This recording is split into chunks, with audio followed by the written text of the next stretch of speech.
Le président français Emmanuel Macron et la présidente de la Commission européenne Ursula von der Leyen ont rencontré jeudi le dirigeant chinois Xi Jinping à Pékin. Il s'agit du premier voyage de von der Leyen en Chine depuis sa prise de fonction en tant que présidente de la Commission européenne en 2019. L'Union européenne et la Chine entretiennent aujourd'hui des relations étendues et complexes. La façon dont nous gérons ces relations sera un facteur déterminant pour notre prospérité économique future. C'est pourquoi je ne considère pas que se dissocier de la Chine soit une stratégie viable ou souhaitable. Mais je vois également un certain nombre de risques auxquels l'Europe doit faire face. Macron a déclaré que l'Europe devait s'abstenir de réduire ses relations commerciales et diplomatiques avec Pékin. Il voyage avec une délégation de 50 chefs d'entreprise, dont Airbus et le producteur d'énergie nucléaire EDF. Ce n'est pas une approche anti-chinoise, c'est une approche pro-européenne.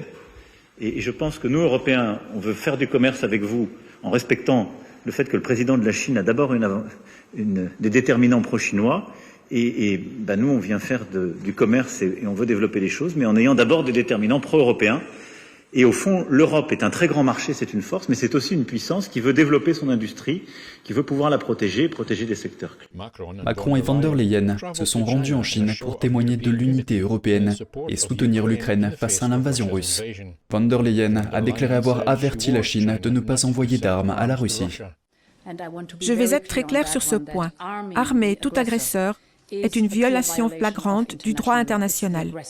C'est l'agresseur et il ne devrait jamais être armé. Et cela nuirait considérablement aux relations entre l'Union européenne et la Chine. Macron est arrivé à Pékin mercredi en fin de journée, soit un jour plus tôt que von der Leyen. Il a exhorté Xi à se montrer raisonnable à l'égard de la Russie et à contribuer à mettre fin à la guerre en Ukraine. L'agression russe en Ukraine a porté un coup à cette stabilité. Elle a mis fin à des décennies de paix en Europe. Et je sais pouvoir compter sur vous, au titre d'ailleurs des deux principes que je viens d'évoquer, pour ramener la Russie à la raison et tout le monde à la table des négociations. La visite des dirigeants européens en Chine intervient après des années de relations tendues avec Pékin sur des questions telles que les accusations de violation des droits au Xinjiang, un pacte d'investissement bloqué et la réticence de la Chine à condamner la Russie pour son invasion de l'Ukraine.